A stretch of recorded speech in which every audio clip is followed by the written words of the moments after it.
Welcome to 5 Books for Catholics, where an expert selects and explains 5 outstanding books in some aspect of Catholic life, doctrine, or culture. Blessed John Duns Scotus lived from around 1265 or 66 to 1308. He was the leading theologian at the transition from the 13th to the 14th century. He is believed to have been born in Duns, on the Scottish borderlands. He entered the order of Friar Minors, that is, the Franciscans, and studied at Oxford, where he lectured from 1298 to 1302.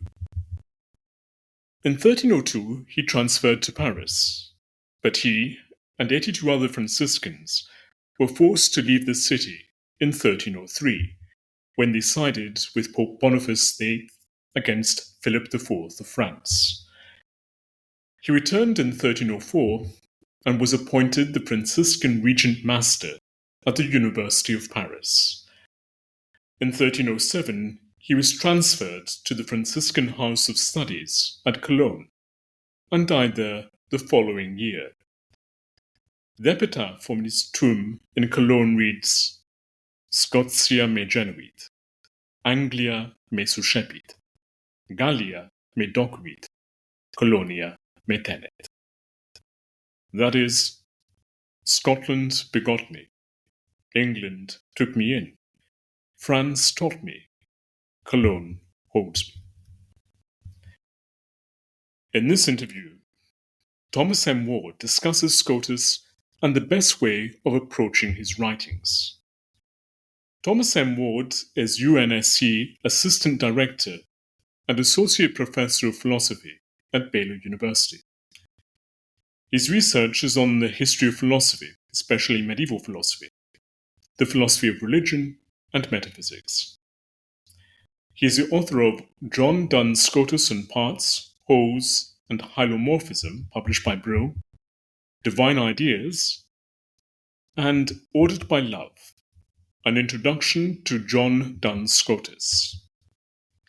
Links to the books discussed in this episode are available in the show notes.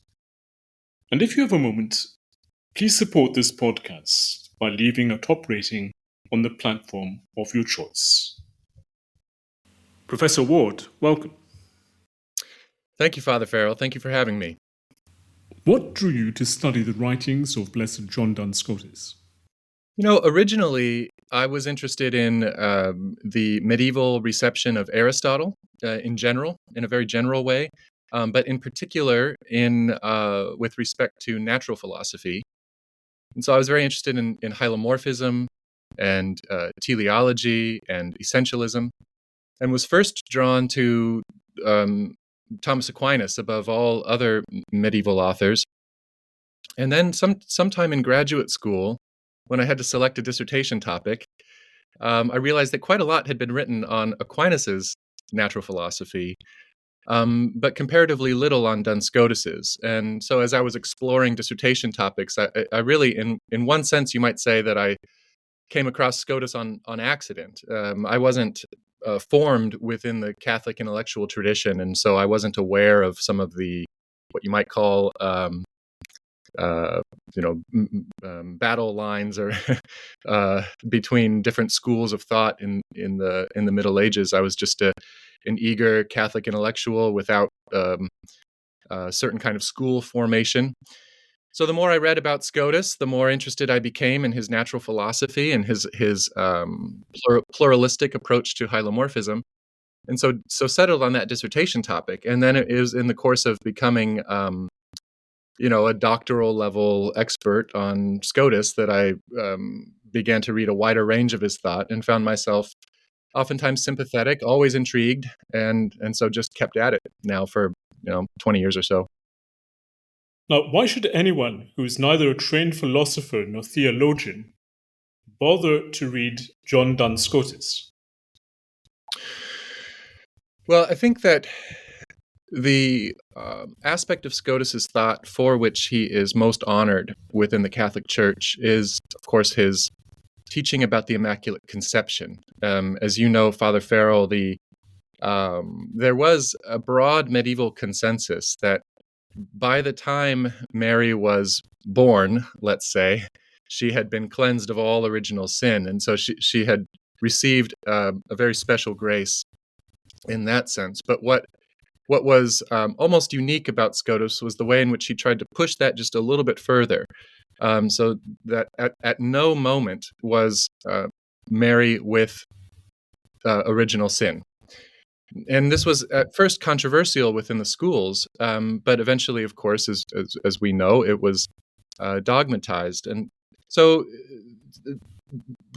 Blessed John Duns Scotus's veneration for the Blessed Virgin Mary is, I think, probably one of the main reasons why Catholics should honor him. Now, that doesn't quite get to your question, which is why we should read him. And the thing about reading Scotus firsthand is that, unfortunately, he is an extremely abstruse writer. He lacks the lucidity that St. Thomas Aquinas often displays in his own writing. And that, I think, is one of the main reasons why he is so neglected. That said, I think that modern translation projects, which we'll get into when we discuss the books, but I'm thinking in particular of Peter Simpson's recent efforts to translate the whole of the Ordinatio, really do make Scotus's writing more accessible, at least to English readers. And my hope is that, having a sort of foundation of veneration of Blessed John Duns Scotus, the more that his writings are made accessible, the more he will be read by theologians. That said, I there's this story about Flannery O'Connor, not a theologian, not a philosopher, but obviously intellectually engaged, reading a bit of the Summa Theologia at night before bed, a wonderful practice. It's hard to imagine any book of Scotus's having that sort of role in a lay Catholic's intellectual or spiritual life. But as we'll talk about in a few minutes, I think there are some ways into Scotus that really could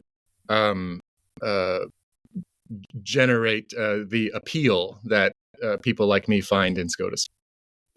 Although Scotus has attracted the attention of some writers, unfavorably that of Gerald Manley Hopkins, the 19th century Jesuit poetry, unfavorably Jonathan Swift in The Battle of the Books, who satirizes Scotus, and his friend Alexander Pope, who writes a whole mock epic dedicated to Scotus the Dunciad. Yeah. Of course, the as you know, but maybe not all of your listeners, the very term dunce comes from of Duns Scotus, and everyone recognizes that Duns Scotus was some sort of philosophical genius, but the connection between Duns Scotus and being dunsical or being a dunce is something like irrelevant intellectual pursuits. And so in the Swiftian sort of send up is that however intelligent Scotus might have been, he was engaged in intellectual hair splitting that ultimately didn't matter. I mean, it's actually very it's a similar sort of spirit to Aristophanes' criticism of Socrates in his play The Clouds. That kind of spurning of philosophical inquiry, and I mean, Aquinas himself is no stranger to very fine distinctions, but hasn't quite received the derision that Scotus has on these issues.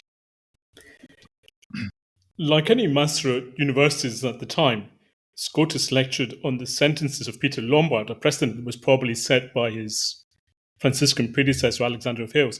His major works are his commentaries on the sentences, the Lectura, the Ordinatio, and the Reportatio Examinato, Reportationes Parisienses.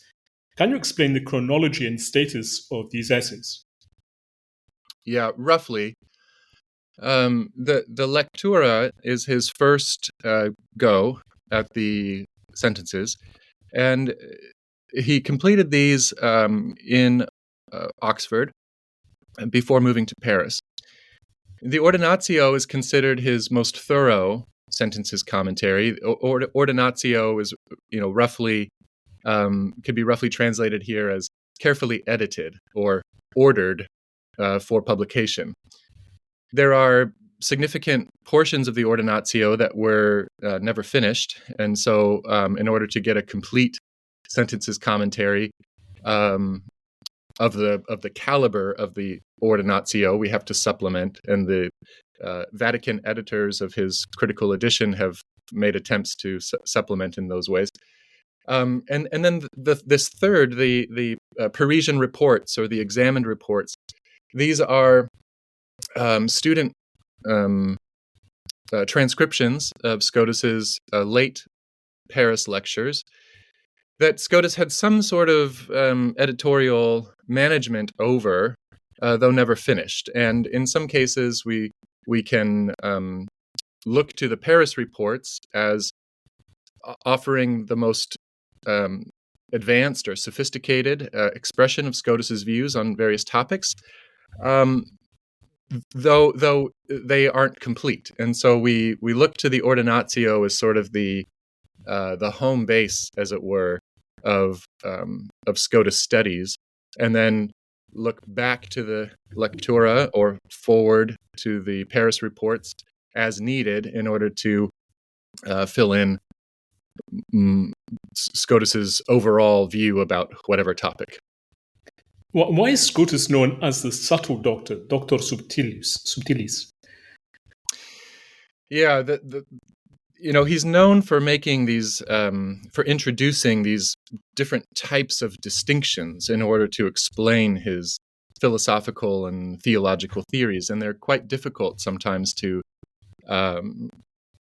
grasp intellectually. The most famous of these distinctions is the so-called formal distinction, which is introduced by Scotus as some sort of distinction between formalities that is, as it were, in between a real distinction and a mere distinction of reasoning. So the idea would be that where you have things that are really identical, but nevertheless are susceptible of different definitions or descriptions, we can say that they are really identical but formally distinct. And the most important context in which he makes this, in which he deploys this distinction, is in his attempt to articulate the doctrine of the Trinity. So we have, say, the one divine essence, and then the personal properties, paternity, sonship, and having been spirated. So then we have this question: well, if there are three distinct persons in the Godhead, but only one essence, what is the relationship, say, between paternity and the divine essence? The doctrine of simplicity requires us to say that these are identical. Paternity and the divine essence are identical. But then if identity really is transitive, as many metaphysicians think, then it seems like that it should turn out that the Son is identical with the Father. But of course, we can't say that as Trinitarians. So Scotus offers the formal distinction as a way of articulating the fact that the personal property of paternity and the divine essence are really identical with each other. Nevertheless, they are distinct in some way, not just according to the way in which we think about them, but somehow in Godhead itself, there is some sort of distinction, not real distinction, because that would imply non-identity.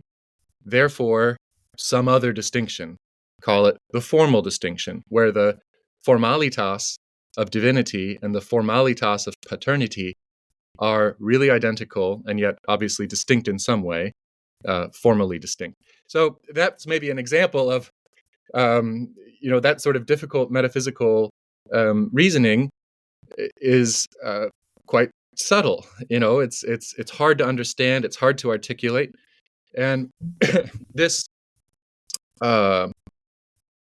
metaphysical rigor is all over Duns Scotus's writings. And so to spend a lot of time with Scotus is to become exhausted trying to follow all of the fine reasoning that he offers for his various views, of which I gave only one example. Hence, the subtle doctor. From what you've already said, it's apparent that Scotus writes at a very high level of abstraction, but he must have concrete theological, spiritual, and pastoral concerns. What are his main theological, spiritual, and pastoral concerns? That's a very good question. I think there is what we might think of as a primacy of love in Duns Scotus, and it's you might think of it as a philosophical or theological abstraction from various Franciscan concerns. So this gets manifested in his doctrine of God with respect to any willing ad extra toward creatures or possible creatures. Reason or even goodness does not compel in any way God to do anything one way or another for creatures, even to create them, let alone to sustain them in being. So what is it that ultimately, at the deepest heart of being, explains why there is something besides God? Scotus's deepest answer is divine love. God simply wanted there to be other creatures, to share in his love, to share God's love with each other, and to be united in love with him at the end of time. Then, with respect to creatures themselves, the primacy of love is expressed or manifested probably most famously and poignantly in Scotus's discussion of the beatific vision. And famously, there was a dispute between Franciscans and Dominicans about whether in the beatific vision that enjoyment of God consists primarily as an act of the intellect or primarily as an act of the will. Scotus comes down on the side of the will. That, of course, the beatific vision involves a supernatural understanding of the divine essence that is a condition on the sort of love of God that we are able to have in that vision. Nevertheless, it is not knowledge, but love that is the primary activity of beatitude. This also gets expressed in his understanding of the nature of the science of theology. And Scotus thinks of all of theology as a practical science, ordered not to the perfection of the speculative intellect, but to action, and in particular, loving God. So all of theology, even the most speculative or abstract components of theology, are meant to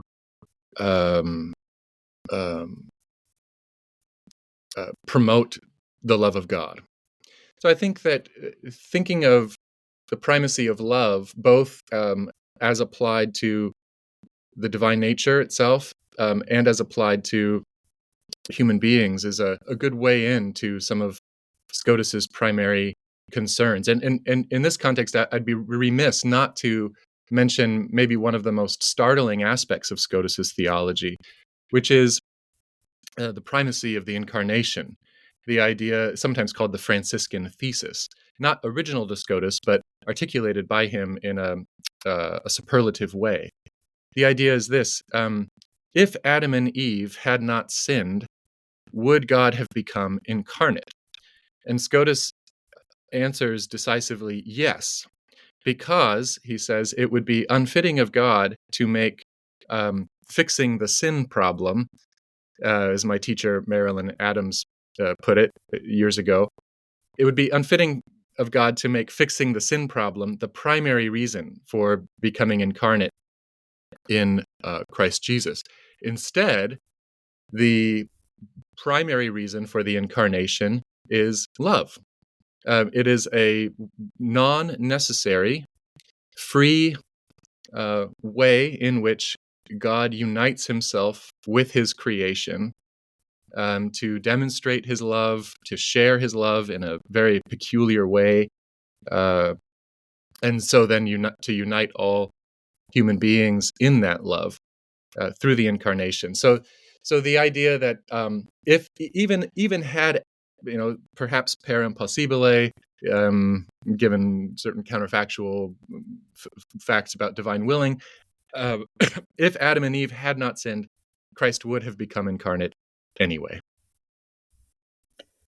What you've just described as Scotus's emphasis on the primacy of love ties in with what's normally called voluntarism, the thesis that certain acts of willing are interior to any intellectual or rational specification, but are responsible for choosing the reasons by which one will act.